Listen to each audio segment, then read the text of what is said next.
तो hello friends, आप लोग कैसे हो? आप लोग को मेरे यूट्यूब चैनल पे स्वागत है मेरे काउंटडाउन 22 में। तो फ्रेंड्स, आज हम रिएक्शन वीडियो बनाएंगे कि औरत लोग नमाज क्यों नहीं पढ़ती हैं, मस्जिद में क्यों नहीं जाती हैं, उनको ऊपर रिएक्शन वीडियो बनाएंगे। तो वीडियो शुरू करने से पहले सब्सक्राइब, लाइक, शेयर कर दीजिएगा, बेल आइकन पे क्लिक कर दीजिएगा। आने वाली हर एक वीडियो को नोटिफिकेशन आप लोग के मिलती रहेगी। प्लीज़ सपोर्ट कीजिएगा, सब्सक्राइब जरूर कीजिएगा। तो देखते हैं वीडियो में क्या है। वीडियो देखने के बाद पता चलेगा। वीडियो स्टार्ट करते हैं। मैं दुनिया वहाबियत को चैलेंज कर रहा हूं। तुम कहते हो कि औरतों को मस्जिद में आने देना चाहिए, तो सिर्फ एक बात बता दो कि तमाम खवातीन में सबसे अफजल तरीन खातून कौन है? बोलिए यार, डरो मत, गलत होगा जवाब। और क्या? तमाम औरतों में सबसे अफजल तरीन औरत कौन है? तमाम खवातीन में सबसे अफजल तरीन खातून का क्या नाम है? बोलो। तीखी ना नजर कोई डाले, तीखी ना नजर कोई डाले, हम लोग हैं रज़ा वाले। और इस ताल्लुक से बुखारी में हदीस मौजूद है कि फजर में ताखीर से आती थी और अंधेरा होने से, उजाला होने से पहले पहले रुखसत हो जाती थी। और औरतों की बुनियाद पर आका सल्लल्लाहु अलैहि वसल्लम अव्वलीन वक्त में नमाज पढ़ाते थे। फरमाते थे कि मेरा जी चाहता है कि मैं आखिरी वक्त में नमाज पढ़ाऊं, मगर मुझे औरतों का ख्याल होता है और बच्चों का ख्याल होता है कि जो औरतें नमाज पढ़ने आती हैं उनके बच्चे घर में बेदार हो के अगर रो रहे हो, परेशान हो, तो माए उनको देखकर परेशान ना हो जाए। ईशा में रात का वक्त होता था। हज़रत आयशा उम्मुल मोमिन फरमाती है कि हुजूर के ज़माने में जब औरतें मस्जिद में आती थी तो अंधेरे के सबब पहचानी नहीं जाती थी। फिर दूसरा ये कि जो औरतें आती थी वो ज़ईफ़ा और बूढ़ी बूढ़ी औरतें आती थी, जवान औरतें भी नहीं आती थी। हुजूर के ज़माने में इस्लाम किल्लत में था। उस वक्त जब हुजूर ने इजाज़त दी थी तो हुजूर ने उसकी रुख्सत दी थी, मना नहीं फरमाया। मगर जब इस्लाम बहुत फैल गया हज़रत उमर के ज़माने तक और औरतें कसरत से मस्जिद में आने लगी, तो कुछ मुनाफिकीन भी मस्जिद में जो आते थे वो औरतों के साथ नाजेबा हरकत करते थे, ताका झाकी करते थे, तजस्सुस में रहते थे। भाई ये कौन खातून है, कैसी दिखती है, हालांकि वो हिजाब में होती, बुरक़े में होती। हज़रत उमर ने जब ये चीज़ों को मुलाहिज़ा फरमाया तो एक दिन सहाबा को बुलाया और कहा कि क्या तुम देख नहीं रहे औरतों का क्या हाल हो गया है? तो मेरी राय है कि औरतों को मस्जिद में आने से मैं रोक दूं। तमाम सहाबा ने इस पर इत्तेफाक कर लिया। माशाअल्लाह। इस पर सहाबा का क्या हो गया? इजमा। आज का अहले हदीस कहता है कि हम हजरत उमर का फैसला क्यों माने, हुजूर ने मना नहीं किया, हम हुजूर की हदीस मानेंगे। मैं इससे पूछता हूँ, हदीस को हजरत उमर ज्यादा समझते थे कि तू ज्यादा समझता है? क्या कहने हैं मियां बाबा? हजरत उस्मान गनी ज्यादा समझते थे कि तू समझता है? मौला अली ज्यादा समझते थे कि तू समझता है? हजरत तलहा ज्यादा समझते कि तू समझता है? साद इब्न वक्कास ज्यादा समझते? तमाम सहाबा ज्यादा समझते कि तू ज्यादा समझता है? और अगर ये हदीस के खिलाफ अमल था हज़रत उमर का, तो फिर सारे सहाबा इसके खिलाफ खड़े हो जाना चाहिए था, बगावत हो जानी चाहिए थी। सबने तायद क्यों की, इजमा क्यों किया? वो भी जानते थे कि हुजूर का मुमानियत ना करना मुस्तहब के हुक्म में, फ़र्ज और वाजिब के हुक्म में नहीं है। वजह क्या है कि सहाबा के कानों ने ये हदीस सुनी थी, ये मंजर देखा था कि हुजूर के ज़माने में अज़वाज मोहतरात में से कोई भी खातून मस्जिद नबवी में नहीं आती थी, जबकि अज़वाज के हुजरे, हुजूर के जो हुजरे थे सरकार के, वो मस्जिद नबवी से लगकर थे। मैं दुनिया वहाबियत को चैलेंज कर रहा हूं। तुम कहते हो कि औरतों को मस्जिद में आने देना चाहिए, तो सिर्फ एक बात बता दो कि तमाम खवातीन में सबसे अफजल तरीन खातून कौन है? बोलिए यार, डरो मत, गलत होगा जवाब। और क्या? तमाम औरतों में सबसे अफजल तरीन औरत कौन है? तमाम खवातीन में सबसे अफजल तरीन खातून का क्या नाम है? बोलो। हाँ, क्या बोले? हज़रत फातिमा। बिल्कुल सही, जन्नती औरतों की सरदार हज़रत सैयदा फातिमा ज़हरा रज़ियल्लाहु ताला अन्हा। वहाबी जी से इतना बता दो, हज़रत फातिमा मस्जिद नबी में जमात से नमाज पढ़ने आती थी कि नहीं आती थी? बस इतना बता दो। खुदा की कसम, सैयदा कभी भी जमात से नमाज पढ़ने नहीं आई। इतनी बापर्दा थी, इतनी बापर्दा थी कि मौला अली कहते हैं, खुदा की कसम मैंने बिनते रसूल से ज्यादा बापर्दा किसी औरत को पाया ही नहीं कि खुले आसमान ने भी सैयदा के बालों को नहीं देखा। मर तो छोड़िए, आसमान ने बालों को नहीं देखा। वो कभी नहीं आई। और उन्हीं से हदीस मरवी है, इमाम बुखारी इसको लाए अदबुल मुफरद में कि अल्लाह के रसूल सैयदा के घर में तशरीफ लाए और कहा बेटी फातिमा मेरे एक सवाल का जवाब दो। कहा अब्बा हुजूर बयान फरमाए, क्या पूछना चाहते? कहा बेटी बताओ औरत के लिए सबसे बेहतर क्या चीज़ है? कहा कि अपने घर में नमाज पढ़े। कहा और बेहतर क्या है? कहा अपने घर के अंदरूनी कमरे में नमाज पढ़े। कहा बेटा उससे और बेहतर क्या है? कहा अगर उसके घर में तय खाना हो तो तय खाने में नमाज पढ़े। आका ने अपनी बेटी की पेशानी को बोसा दिया, फरमाया कि फातिमा तूने औरत की फितरत को पहचान लिया। औरत की यही हकीकी फितरत है। तो कभी सैयदा नहीं आई, तो जब खातून जन्नत जन्नती औरतों की सरदार जमात में हाजिर ना हुई तो तुम फटीचरों की बीवियों की क्या औकात है? तुम्हारी औरतों की क्या हैसियत है? बड़ी पारसा है वो, सैयदा से ज्यादा पारसा है। जब हजरत उमर ने पाबंदी लगाई तो वहाबी जी को ये तो नजर आया, हुजूर ने मना नहीं किया था, हुजूर ने वाजिब भी करार नहीं दिया था, फर्ज भी करार नहीं था, बल्कि आका ने फरमाया औरत के लिए घर में नमाज पढ़ना मस्जिद में नमाज पढ़ने से 70 दर्जे ज्यादा फजीलत रखता है। माशाअल्लाह। मर्द के लिए मस्जिद में 70 दर्जे ज्यादा है और औरत के लिए कहाँ है ज्यादा? घर में। मामला बरक्स है जनाब। अफजल यह है कि औरत घर में नमाज पढ़े, तो हुजूर ने तो मना नहीं किया लेकिन वाजिब भी करार नहीं दिया, फर्ज भी करार नहीं दिया। यही वजह है कि जब हजरत उमर ने पाबंदी लगाई, हजरत उमर साहबा जानते थे कि हुजूर का हुक्म वजूब के हुक्म में नहीं है, फर्ज के हुक्म में नहीं है। उसी बुखारी में आता है कि औरतें हजरत उम्मुल मोमिन आयशा सिद्दीका के पास पहुंची। अर्ज करती उम्मुल मोमिन हम रसूल के ज़माने में मस्जिद में हाजिर हुआ करती थी। उमर कौन होते हैं जो पाबंदी लगाते हैं? सैयदा फातिमा सैयदा आयशा क्या जवाब देती है? हजरत सैयदा उम्मुल मोमिनीन कहती है जो औरतों के हालात है ना, खुदा की कसम रसूल इन हालात को देखते तो रसूल भी वही करते जो उमर ने किया है, और तुम वैसे ही रोक दी जाती जैसे कौमे बनी इसराइल की औरतों को भी इबादत खानों से रोक दिया गया। मुझे बताओ मिजाज नबुवत को उम्मुल मोमिन से ज्यादा बेहतर कौन समझ सकता है? ये रिवायतें वाज़े करती है, ये सारी हदीसें हमारे अइम्मा के पेश नज़र है। इस बुनियाद पर हमारे उलमा इजाज़त नहीं देते कि औरतें मस्जिद में आए। और आला हज़रत ने एक बड़ी काम की बात बोली है जो आपके जहन और फिक्र में बैठ जाएंगे। आलत का एक मुस्तकिल रिसाला है, जमलुन नूर ली नहीं अन्निसाई ज़ियारतुल क़ुबूर।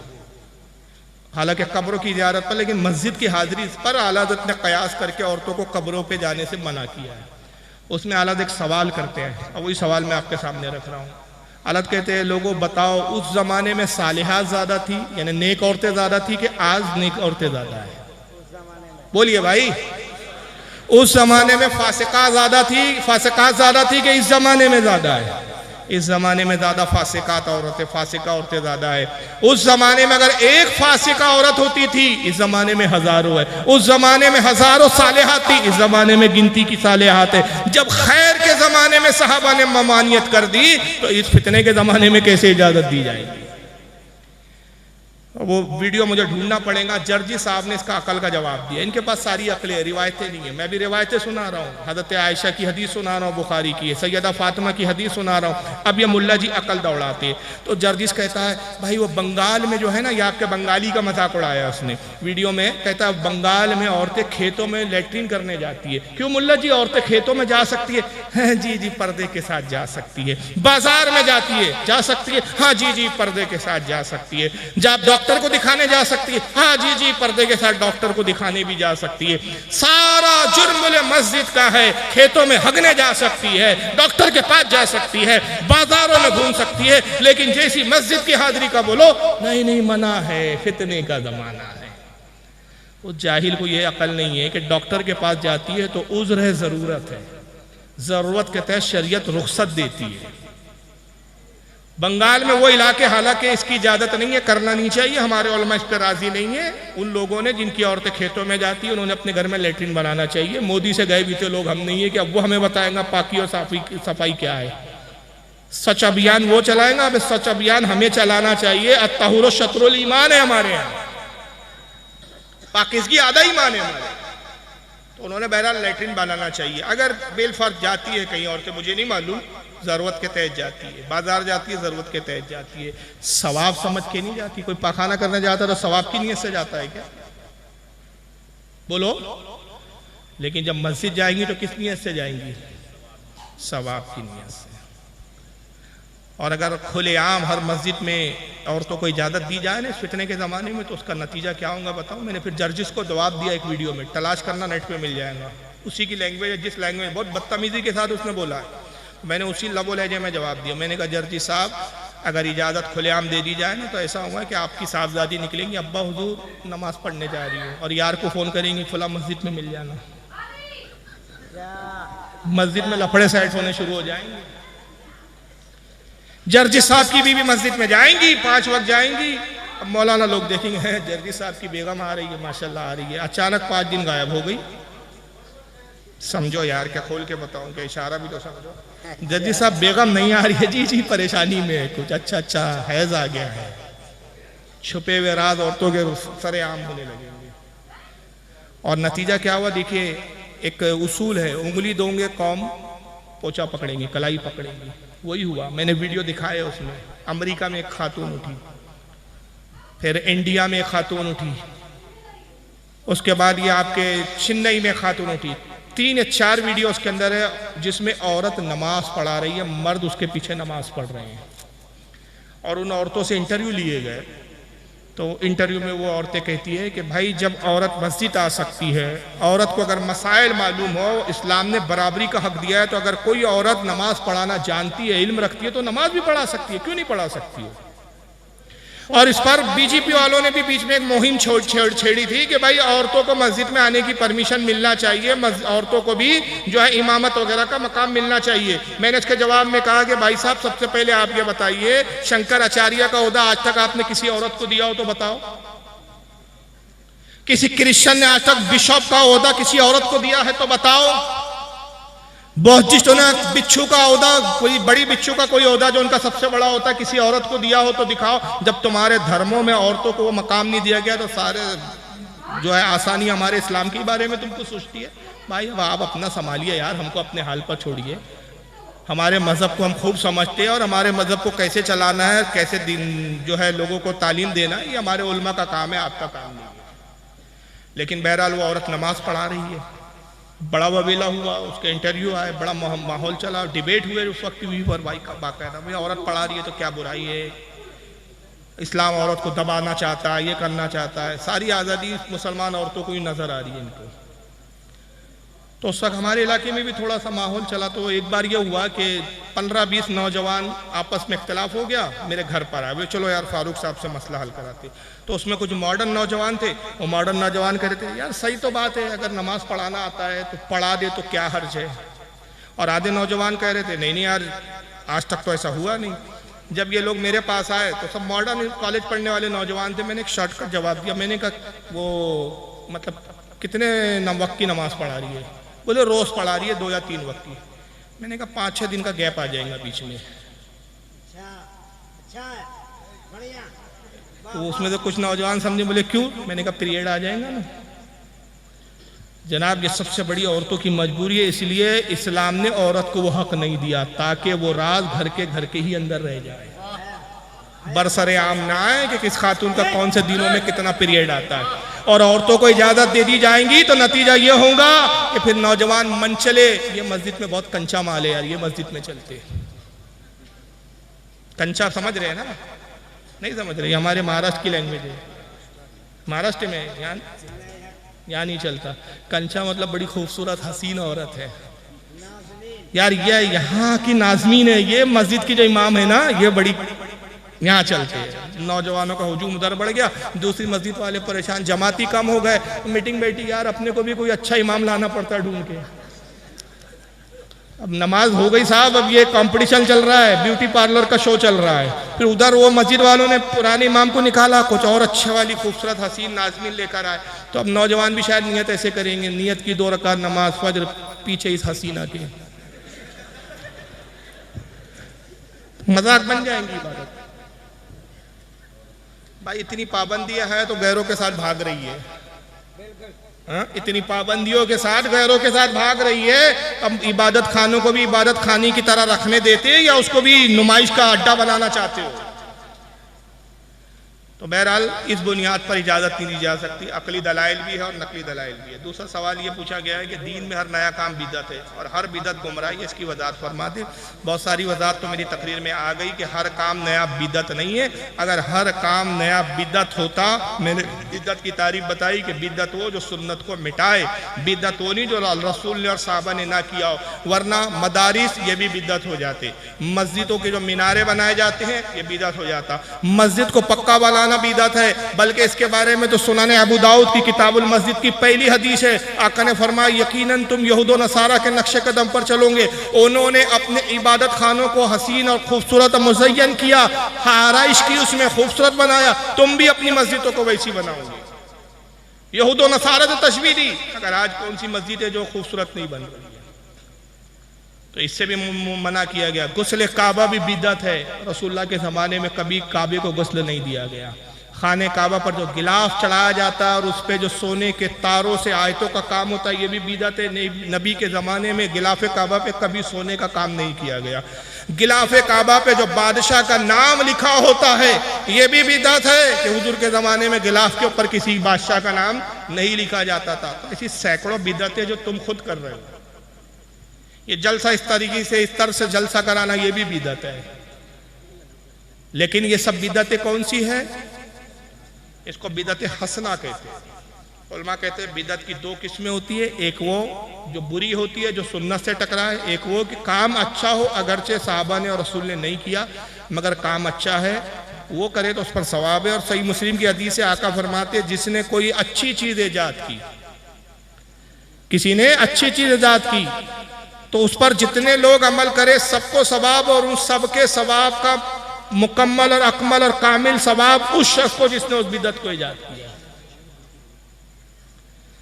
चलिए चौथा सवाल देख लीजिए। किसी भी साहबी रसूल के ताल्लुक से लान तान करना क्या, बिलखुसूस हज़रत अमीर माविया वगैरह, किसी भी साहबी पे लान तान करना, किसी भी साहबी पर तबर्रा करना, शब्बो शतम करना, ये आखिरत को तबाह करना है।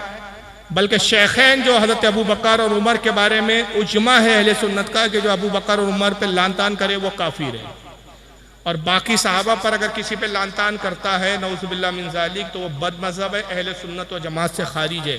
और खुसूसन अमीर माविया के बारे में जो एक इस वक्त माहौल चल रहा है कि अमीर माविया को लान व तान का जो है निशाना बनाया जा रहा है, उसके बारे में तो उलमा के बड़े सख्त कलाम हैं। यहाँ तक कि इमाम काजी अयाज की शिफा की शरह की है इमाम शहाबुद्दीन खुफाजी ने, उनकी किताब नस्रिम रिया, उसमें कहते हैं अमीर माविया पर लान तान करने वाला जहन्नमी कुत्तों में से एक कुत्ता। हज़रत मौला अली से जो भी उनके मामलात हुए, मुशाजरात जिसको हम कहते हैं, अकीदा अहले सुन्नत यह है कि हक अली के साथ था। अमीर माविया से खता इज्तिहादी हुई, मगर साहबी रसूल है, रसूलुल्लाह के रिश्तेदार है, सरकार के रिश्ते में उनकी बहन हुजूर के निकाह में है और हुजूर से रिश्तेदारी है, हुजूर से उनकी उल्फत मोहब्बत है, लिहाजा उनका एहतराम भी हर सुन्नी मुसलमान पर वाजिब है। और जो उसका मुनकिर है वह अहले फरमाते फ़तह रज़िया में अहले सुन्नत व जमात से खारिज है। पांचवा सवाल है, अगर हुजूर के विसाल मुबारक भी 12 रब्बीउल अव्वल को हुआ तो इस दिन हम खुशी क्यों मनाते हैं? सबसे पहली बात तो यह है कि 12 को विसाल हुआ, इस पर भी इत्तेफाक नहीं है उलमा का। वहाँ भी धोखा देते हैं कि 12 को इंतकाल हुआ। बाद रिवायतों में 12 का भी जिक्र है, लेकिन उलमा का एक तबका वो भी है जो 12 रब्बीउल अव्वल आपकी विसाल की तारीख नहीं मानता। 12 रब्बीउल तो छोड़िए, महीना भी 12 रब्बीउल अव्वल का नहीं मानता। बाद मुहद्दिस ने लिखा है जब आपका इंतकाल सफ़र के अंदर हुआ। तारीख भी दूसरी बताइए, बाद में 18 बताइए, बाद में 21 बताइए, तारीख पर भी इख्तलाफ है। हाँ, जमहूर का एक बड़े तादाद ये है कि जो 12 रब्बीउल अव्वल मानती है। अभी अगर हम थोड़ी देर के लिए समझ लें कि भाई ठीक है चलो 12 को ही इंतकाल हुआ, अब 12 को पैदाइश भी है तो 12 को खुशी क्यों मनाते हो? तो भाई दो जवाबात है। एक ये कि एक ही वक्त में दो चीज़ें एक साथ नहीं हो सकती। खुशी मनाने वाला गम नहीं मना सकता, गम मनाने वाला खुशी नहीं मना सकता। तो भाई खुशी का डिपार्टमेंट, खुशी का शोबा हमने ले लिया, गम का आप ले लीजिए। हम जश्न मनाएं, तुम मातम कर लें, तुम उस दिन मातम की मजलिस करें, शियाओं की तरह काले कपड़े पहन लें, सीने ठोके कि आज नबी चले गए। इन बदबख्तों को इतना भी नहीं मालूम कि आका की ही हदीस है, सही बुखारी की हदीस है, हुजूर फरमाते वो हम में से नहीं जो अपने मरने वाले पर 3 दिन से ज्यादा गम मनाए, सिवाय उस औरत के जिसका शौहर इंतकाल कर जाए, 4 महीने 10 दिन की इद्दत के गम के गुजारे, 4 महीने 10 दिन के बाद उस औरत को भी इजाजत नहीं कि वो गम मनाए। तो 4 महीने और 10 दिन से ज्यादा औरत को इजाजत नहीं। ये कौन सी बेवाएं हैं भाई, 14 साल तक अब तक गम में बैठी है, इनका गम ही नहीं खत्म हो रहा है 14 साल के अंदर।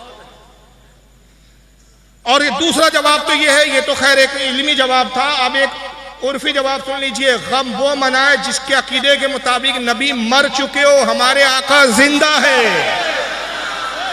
और गम जिंदों का नहीं मनाया जाता। हमारा तो अकीदा ये है, तू जिंदा है वल्लाह, तू जिंदा है वल्लाह, मेरी चश्मे आलम से छुप जाने वाले फरियाद जो उम्मती करे हाले जार में, मुमकिन नहीं कि खैर बशर को खबर ना हो। तो आका जिंदा है। और बहरहाल छठा सवाल बहुत लंबा है, इसको मैं छोड़ रहा हूँ, फिर कभी इस पर इंशाअल्लाह बात होगी, क्योंकि मैं मुनासिब नहीं समझ रहा कि हमारे खतीब बहुत ज़्यादा इंतज़ार कर रहे हैं, या किसी बड़े खतीब को इतने देर इंतज़ार नहीं करवाना चाहिए। गैरुल्लाह से मदद मांगना कैसा, इसका जवाब बड़ा लंबा हो जाएगा भाई। अल्लाह ताला आपको और हम सबको इस्तिकामत अता फरमाए, दीन की समझ अता फरमाए, बदअकीदों से बचाए। वमा अलैना इल्लल बलागुल मुबीन। अस्सलामु अलैकुम। तो सच में मौलाना साहब ने वीडियो के माध्यम से कैसे बताए हैं, कितने समझदारी से बोले हैं कि मतलब ये औरत के ऊपर वीडियो था कि औरत नमाज क्यों नहीं पढ़ सकती हैं मस्जिद में, तो उनके ऊपर ये वीडियो था। तो सच में समझाए हैं कि इनके कहने मतलब ये है कि औरत मस्जिद में जाके नमाज उनको नहीं पढ़ना चाहिए, उनको घर के अंदर पढ़ना चाहिए। ऐसा होगा तो लोग बिगड़ेंगे, मतलब यही सब मतलब बताए हैं। तो फ्रेंड्स, आप लोग बताइएगा कमेंट करके कि मतलब ये वीडियो के ऊपर मतलब औरत के ऊपर जैसे नमाज नहीं जाके पढ़ सकती हैं, तो फिर मुझे भी समझ में आएगा। तो मुझे तो इनका वीडियो अच्छा ही लगा, बहुत प्यारा लगा, एक समझदारी वाली वीडियो है। मतलब बताए हैं कि मतलब कैसे औरतों को रहना चाहिए, कैसे नहीं रहना चाहिए। तो जो ऐसा थी, हजरत आयशा जो थी, तो कितना मतलब अंदर घर के अंदर बता रहे हैं कि कमरों में नमाज पढ़ती थी अपने ज़माने में। तो उनकी सरी एक जो था, एक उनका एक राज था, मतलब वो बताए हैं कि कैसे कैसे वो करती थी, कैसे कैसे अपने पिता से मतलब सवाब जवाब मतलब वो पूछे थे, सवाल पूछे तो जवाब दी थी कि मतलब एक औरत को अपने घर के अंदर नमाज पढ़ना चाहिए, कमरे के अंदर पढ़ना चाहिए, कि मतलब तहखाना है तहखाने में भी पढ़ना चाहिए, मतलब बाहर नहीं जाके पढ़ना चाहिए औरत को। तो औरत के ऊपर सजी था ये, मतलब एक जो भी था उनका रिएक्ट जो मौलाना साहब जो बताए हैं, तो सच में अच्छा लगा, मुझे बहुत प्यारा लगा। आप लोग भी देखिएगा। तो फ्रेंड्स, सब्सक्राइब लाइक शेयर कर दीजिएगा, बेल आइकन पे क्लिक कर दीजिएगा। आप प्लीज़ सपोर्ट कीजिए, सब्सक्राइब जरूर कीजिएगा। आप लोग न्यू जुट रहे हैं तो आप लोग भी सब्सक्राइब करते जाइएगा। तो मिलते हैं नेक्स्ट वीडियो में। Bye bye friends.